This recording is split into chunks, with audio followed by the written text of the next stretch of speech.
ओम श्री साईनाथाय नमः। सच्चिदानंद सद्गुरु श्री साईनाथ महाराज की जय। श्री साई सच्चरित्र अध्याय 2। ग्रंथ लेखन का ध्येय, कार्य आरंभ में असमर्थता और साहस, गर्मा गर्म बहस, अर्थपूर्ण उपाधि हेमाडपंत, गुरु की आवश्यकता। गत अध्याय में ग्रंथकार ने अपने मौलिक ग्रंथ श्री साई सच्चरित्र में उन कारणों पर प्रकाश डाला था जिनके द्वारा उन्हें ग्रंथ रचना के कार्य को आरंभ करने की प्रेरणा मिली। अब वे ग्रंथ पठन के योग्य अधिकारियों और अन्य विषयों का इस अध्याय में विवेचन करते हैं। ग्रंथ लेखन का हेतु, किस प्रकार विसूचिका के रोग के प्रकोप को आटा पिसवाकर तथा उसको ग्राम के बाहर फेंकवाकर रोका तथा उसका उन्मूलन किया। बाबा की इस लीला का प्रथम अध्याय में वर्णन किया जा चुका है। मैंने और भी लीलाएं सुनी जिससे मेरे हृदय को अति आनंद हुआ और यही आनंद का स्रोत काव्य रूप में प्रकट हुआ। मैंने यह भी सोचा कि इन महान आश्चर्यजनक लीलाओं का वर्णन बाबा के भक्तों के लिए मनोरंजक एवं शिक्षाप्रद सिद्ध होगा तथा उनके पाप सामूल नष्ट हो जाएंगे। इसलिए मैंने बाबा की पवित्र जीवन गाथा और उनके मधुर उपदेशों का लेखन प्रारंभ कर दिया। श्री साईं की जीवनी ना तो उलझनपूर्ण है और ना ही संकीर्ण, वरन सत्य और आध्यात्मिक मार्ग का वास्तविक दिग्दर्शन कराती है। कार्य आरंभ करने में असमर्थता और साहस। श्री हेमाडपंत को यह विचार आया कि मैं इस कार्य के लिए उपयुक्त पात्र नहीं हूँ। मैं तो अपने परम मित्र की जीवनी से भली भांति परिचित भी नहीं हूँ और ना ही अपनी प्रकृति से। तब फिर मुझ सरीखा मूढ़मती भला एक महान संत पुरुष के जीवनी लिखने का दुस्साहस कैसे कर सकता है। अवतारों की प्रवृत्ति के वर्णन में वेद भी अपनी असमर्थता प्रकट करते हैं। किसी संत का चरित्र समझने के लिए स्वयं को पहले संत होना नितांत आवश्यक है। फिर मैं तो उनका गुणगान करने के लिए सर्वथा अयोग्य ही हूँ। संत की जीवनी लिखने के लिए एक महान साहस की आवश्यकता है और कहीं ऐसा ना हो कि चार लोगों के समक्ष हास्य का पात्र बनना पड़े। इसलिए श्री साईं बाबा की कृपा प्राप्त करने के लिए मैं ईश्वर से प्रार्थना करने लगा। महाराष्ट्र के संत श्रेष्ठ श्री ज्ञानेश्वर महाराज का कथन है कि संत चरित्र के रचयिता से परमात्मा अति प्रसन्न होते हैं। तुलसीदास जी ने भी कहा है कि साधु चरित शुभ सरसी कपासु, निरस विशद गुलमय फल जासु, जो सही दुख पर छिद्र दुरावा, वंदनीय जेहि जग जस पावा। भक्तों को भी संतों की सेवा करने की इच्छा बनी रहती है। संतों की कार्य पूर्ण करा लेने की प्रणाली भी विचित्र ही है। यथार्थ प्रेरणा तो संत ही किया करते हैं। भक्त तो निमित्त मात्र या कहिए कि कार्य पूर्ति के लिए एक यंत्र मात्र हैं। उदाहरणार्थ शंख संख्या 1700 में कवि महीपति को संत चरित्र लिखने की प्रेरणा हुई। ईश्वर ने संतों में अंतः प्रेरणा पैदा की और कार्य पूर्ण हो गया। इसी प्रकार शंख संख्या 1800 में श्री दासगणों की सेवा स्वीकार हुई। महीपति ने 4 काव्य रचे, भक्त विजय, संत विजय, भक्त लीला अमृत और संत लीला अमृत, और दासगणों ने केवल 2, भक्त लीला अमृत और संत कथा अमृत, जिसमें आधुनिक संतों के चरित्रों का वर्णन है। भक्त लीला अमृत के अध्याय 31, 32 और 33 तथा संत कथा अमृत के 57वें अध्याय में श्री साईं बाबा की मधुर जीवनी तथा अमूल्य उपदेशों का वर्णन सुंदर एवं रोचक ढंग से किया गया है। इनका उद्धरण श्री साईं लीला पत्रिका के अंक 11, 12 और 17 में दिया गया है। पाठकों से इनके पठन का अनुरोध है। इसी प्रकार श्री साईं बाबा की अद्भुत लीलाओं का वर्णन एक बहुत छोटी सी सुंदर पुस्तिका श्री साईनाथ भजनमाला में किया गया है। इसकी रचना बांद्रा की श्रीमती सावित्री बाई रघुनाथ तेंदुलकर ने की है। श्री दासगणु महाराज ने भी श्री साईं बाबा पर कई मधुर कविताओं की रचना की। एक और भक्त अमीदास भवानी मेहता ने भी बाबा की कुछ कथाओं को गुजराती में प्रकाशित किया है। साईं प्रभा नामक पत्रिका में कुछ लीलाएं शिरडी के दक्षिणा भिक्षा संस्थान द्वारा प्रकाशित की गई हैं। अब प्रश्न यह उठता है कि जब श्री साईनाथ महाराज के जीवन पर प्रकाश डालने वाला इतना साहित्य उपलब्ध है, फिर एक और ग्रंथ श्री साईं सच्चरित्र रचने की आवश्यकता ही कहाँ पैदा होती है। इसका उत्तर केवल यही है कि श्री साईं बाबा की जीवनी सागर के सदृश अगाध, विस्तृत और अथाह है। यदि उसमें गहरे गोते लगाए जाएं तो ज्ञान एवं भक्ति रूपी अमूल्य रत्नों की सहज ही प्राप्ति हो सकती है, जिससे मुमुक्षुओं को बहुत लाभ होगा। श्री साईं बाबा की जीवनी, उनके दृष्टांत एवं उपदेश महान आश्चर्य से परिपूर्ण है। दुख और दुर्भाग्यग्रस्त मानवों को इनसे शांति और सुख प्राप्त होगा तथा लोक परलोक में श्रेयस की प्राप्ति होगी। यदि श्री साईं बाबा के उपदेशों का, जो कि वैदिक शिक्षा के समान ही मनोरंजक एवं शिक्षाप्रद हैं, ध्यान पूर्वक श्रवण एवं मनन किया जाए तो भक्तों को अपने मनवांछित फल की प्राप्ति हो जाएगी, अर्थात ब्रह्म से अभिन्नता, अष्टांग योग की सिद्धि और समाधि आनंद आदि की प्राप्ति सरलता से हो जाएगी। यह सोचकर ही मैंने चरित्र की कथाओं को संकलित करना प्रारंभ कर दिया। साथ ही यह विचार भी आया कि मेरे लिए सबसे उत्तम साधना भी केवल यही है। जो भोले भाले प्राणी श्री साईं बाबा के दर्शनों से अपने नेत्र सफल करने के सौभाग्य से वंचित रहे हैं, उन्हें यह चरित्र अति आनंददायक प्रतीत होगा। अतः मैंने भी अपना अहंकार उनके श्री चरणों पर न्यौछावर कर दिया। मैंने सोचा कि अब मेरा पथ अति सुगम हो गया है और बाबा मुझे इहलोक और परलोक में सुखी बना देंगे। मैं स्वयं बाबा की आज्ञा प्राप्त करने का साहस नहीं कर सकता था। अतः मैंने माधवराव उपनाम श्यामा से, जो कि बाबा के अतरंग भक्तों में से थे, इस हेतु प्रार्थना की। उन्होंने इस कार्य के निमित्त श्री साईं बाबा से विनम्र शब्दों में इस प्रकार प्रार्थना की, ये अन्ना साहब आपकी जीवनी लिखने के लिए अति उत्सुक हैं, परंतु आप कृपया ऐसा न कहना कि मैं तो एक फ़कीर हूँ तथा मेरी जीवनी लिखने की आवश्यकता ही क्या है। आपकी केवल कृपा और अनुमति से ही यह लिख सकेंगे, अथवा आपके श्री चरणों का पुण्य प्रताप ही इस कार्य को सफल बना देगा। आपकी अनुमति तथा आशीर्वाद के अभाव में कोई भी कार्य यशस्वी नहीं हो सकता। यह प्रार्थना सुनकर बाबा को दया आ गई। उन्होंने आश्वासन और उदी देकर अपना वरद हस्त मेरे मस्तक पर रखा और कहने लगे, इन्हें जीवनी और दृष्टांतों को एकत्रित कर लिपिबद्ध करने दो।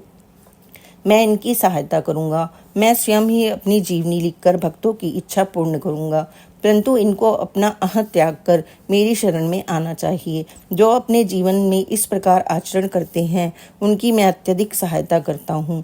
मेरी जीवन कथाओं की बात तो सहज है, मैं तो इन्हें घर बैठे अनेक प्रकार से सहायता पहुँचाता हूँ। जब इनका अह पूर्णतः नष्ट हो जाएगा और खोजने पर लेश मात्र भी न मिलेगा, तब मैं इनके अंतःकरण में प्रकट होकर स्वयं ही अपनी जीवनी लिखूंगा। मेरे चरित्र उपदेशों के श्रवण मात्र से ही भक्तों के हृदय में श्रद्धा जागृत होकर सरलता पूर्वक आत्मा अनुभूति एवं परमानंद की प्राप्ति हो जाएगी। ग्रंथ में अपने मत का प्रतिपादन और दूसरों का खंडन तथा अन्य किसी विषय के पक्ष या विपक्ष में व्यर्थ के वाद विवाद की कुचेष्टा नहीं होनी चाहिए। अर्थपूर्ण उपाधि हेमांड पंथ। वाद विवाद शब्द से हमको स्मरण हो आया कि मैंने पाठकों को जो वचन दिया है कि हेमांड पंथ उपाधि किस प्रकार प्राप्त हुई, इसका वर्णन करूंगा। अब मैं उसका वर्णन करता हूँ। श्री काका साहब दीक्षित व नाना साहब चंदोरकर मेरे अति घनिष्ठ मित्रों में से थे। उन्होंने मुझसे शिरडी जाकर श्री साईं बाबा के दर्शनों का लाभ उठाने का अनुरोध किया। मैंने उन्हें वचन दिया, परंतु कुछ बाधा आ जाने के कारण मेरी शिरडी यात्रा स्थगित हो गई। मेरे एक घनिष्ठ मित्र का पुत्र लोनावाला में रोगग्रस्त हो गया था। उन्होंने सभी संभव अति भौतिक और आध्यात्मिक उपचार किए, परंतु सभी प्रयत्न निष्फल हुए और ज्वर किसी भी प्रकार से कम न हुआ। यह घटना देखकर मुझे विचार आया कि जब गुरु एक बालक के प्राणों की भी रक्षा करने में असमर्थ है, तब उनकी उपयोगिता ही क्या है, और जब उनमें कोई सामर्थ्य ही नहीं, तब फिर शिरडी जाने से क्या प्रयोजन।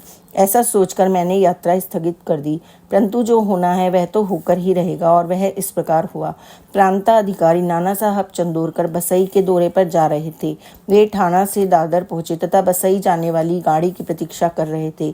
उसी समय बांद्रा लोकल आ पहुंची, जिसमें बैठकर वे बांद्रा पहुंची तथा शिरडी यात्रा स्थगित करने के लिए मुझे आड़े हाथों लिया।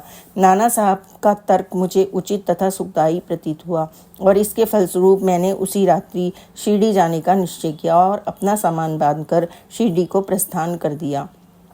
मैंने सीधे दादर जाकर वहां से मनमाड़ की गाड़ी पकड़ने का कार्यक्रम बनाया। इस निश्चय के अनुसार मैंने दादर जाने वाली गाड़ी के डिब्बे में प्रवेश किया।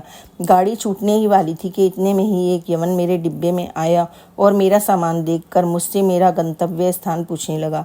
मैंने अपना कार्यक्रम उसे बदला दिया। उसने मुझसे कहा कि मनमाड़ की गाड़ी दादर पर खड़ी नहीं होती, इसलिए सीधे बोरी बंदर से होकर जाओ। यदि यह साधारण सी एक घटना घटित ना हुई होती तो मैं अपने कार्यक्रम के अनुसार दूसरे दिन शिरडी ना पहुंच सकने के कारण अनेक प्रकार की शंका कुशंकाओं से घिर जाता, परंतु ऐसा घटना न था।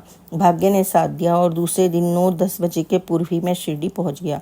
यह सन 1910 की बात है, जब प्रवासी भक्तों के ठहरने के लिए साठेवाड़ा ही एकमात्र स्थान था। टांगे में उतरने पर मैं साईं बाबा के दर्शन के लिए बड़ा ही लायक था। उसी समय भक्त प्रवर श्री तात्या साहब नूलकर मस्जिद से लौटे ही थे। उन्होंने बतलाया कि इस समय श्री साईं बाबा मस्जिद के मोड़ पर ही हैं, अभी केवल उनका प्रारंभिक दर्शन ही कर लो और फिर स्नान आदि से निवृत्त होने के पश्चात सुविधा से भेंट करने के लिए जाना। यह सुनते ही मैं दौड़कर गया और बाबा की चरण वंदना की। मेरी प्रसन्नता का पारावार न रहा। मुझे क्या मिल गया था? मेरा शरीर उल्लसित हो गया था। क्षुधा और तृषा की सुधि जाती रही। जिस क्षण से उनके भव भय विनाशक चरणों का स्पर्श प्राप्त हुआ, मेरे जीवन में एक नूतन आनंद प्रवाह बहने लगा। मैं उनका स्मरण कर उन्हें मानसिक प्रणाम किया करता था। जैसा कि मेरे अनुभव में आया कि साईं के दर्शन में ही यह विशेषता है कि विचार परिवर्तन सांसारिक भोग्यों से वैराग्य बढ़ता जाता है। केवल गत जन्मों के अनेक शुभ संस्कार एकत्रित होने पर ही ऐसा दर्शन प्राप्त होना सुलभ हो सकता है। पाठकों, मैं आपसे शपथ पूर्वक कहता हूँ कि यदि आप श्री साईं बाबा को एक दृष्टि भरकर देख लेंगे तो आपको संपूर्ण विश्व ही साईं में दिखलाई पड़ेगा। गर्मा गर्म बहस। शिरडी पहुंचने के प्रथम दिन ही बाला साहब तथा मेरे बीच गुरु की आवश्यकता पर वाद विवाद छिड़ गया।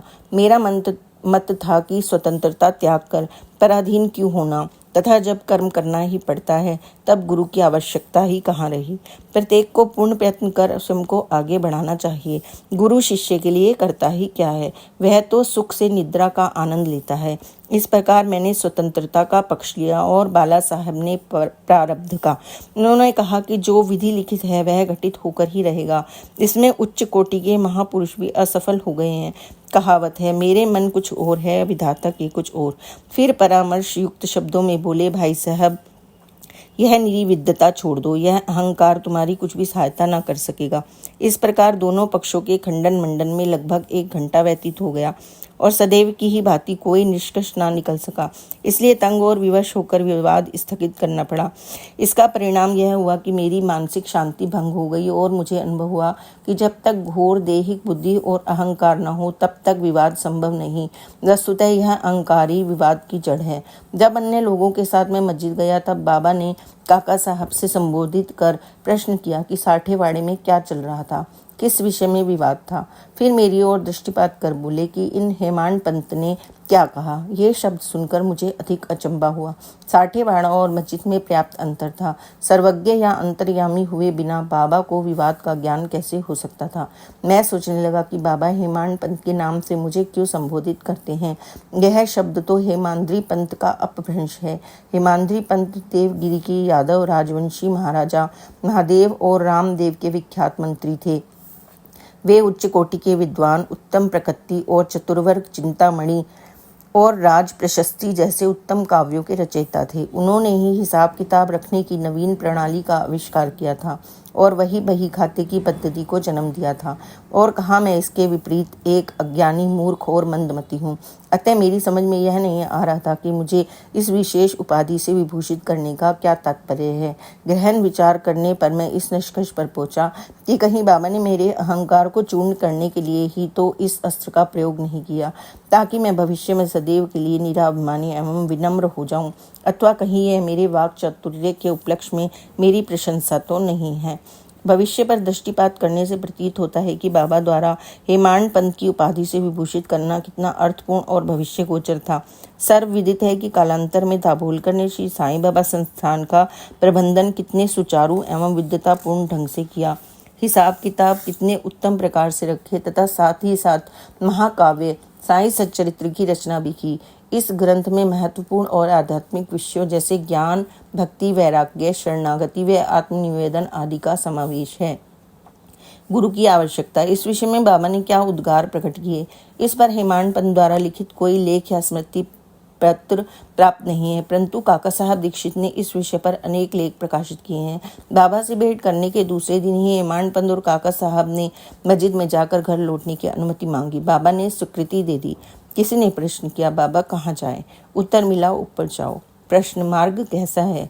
बाबा, अनेक पंथ हैं, यहाँ से भी एक मार्ग है, परंतु यह मार्ग दुर्गम है तथा सिंह और भेड़िए आदि भी मिलते हैं। काका साहब, यदि पथ प्रदर्शक भी साथ हो तो? बाबा, तब कोई कष्ट ना होगा। पथ प्रदर्शक तुम्हारी सिंह, भेड़िए और खंदकों से रक्षा कर तुम्हें सीधे निर्दिष्ट स्थान पर पहुंचा देगा, परंतु उसके अभाव में जंगल में मार्ग भूलने या गड्ढे में गिर जाने की संभावना है।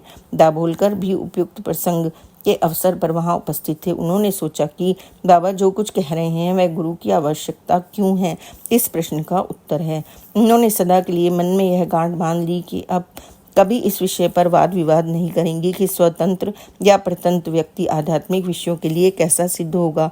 प्रत्युत्तर में इसके विपरीत यथार्थ में परमार्थ लाभ केवल गुरु के उपदेश पालन में ही निहित है। इन उपदेशों का वर्णन मूल काव्य ग्रंथ के इसी अध्याय में किया गया है, जिसमें लिखा है कि राम और कृष्ण महान अवतारी होते हुए भी आत्मानुभूति के लिए राम को अपने गुरु विशिष्ट और कृष्ण को अपने गुरु सांदीपनी की शरण में जाना पड़ा था। इस मार्ग में उन्नति प्राप्त करने के लिए केवल श्रद्धा और धैर्य, ये ही दो गुण सहायक हैं। श्री सद्गुरु साईनाथार्पणमस्तु। शुभम भवतु। सद्गुरु साईनाथ महाराज की जय।